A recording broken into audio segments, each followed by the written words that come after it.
I talk to my parents, for example, or people who have felt this way for like decades, and then they say, this is the first time I'm optimistic. So it sounds, I also feel the same, but I've only been, like, I'm 27.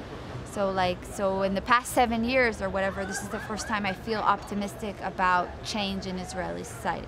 So I feel like when someone older than me says it, then it's much more meaningful.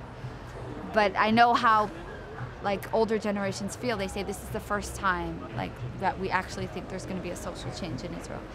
So I think that's monumental. And for me, I feel like because we're not sleeping and things are so crazy all the time, so it's very intense. So I'm either super, super optimistic or I'm super, super pessimistic.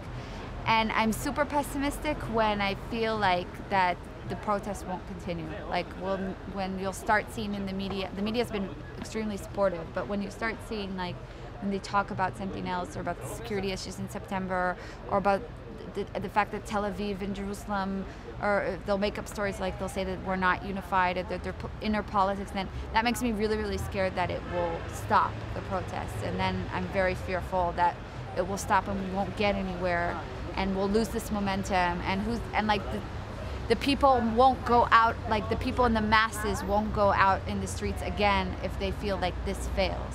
So whenever I feel like the protest might fail, then I'm really, really despaired. And whenever suddenly I see a lot of people, or I see progress, or I see good discussions, then I'm really, really optimistic. It's really not in the middle at all.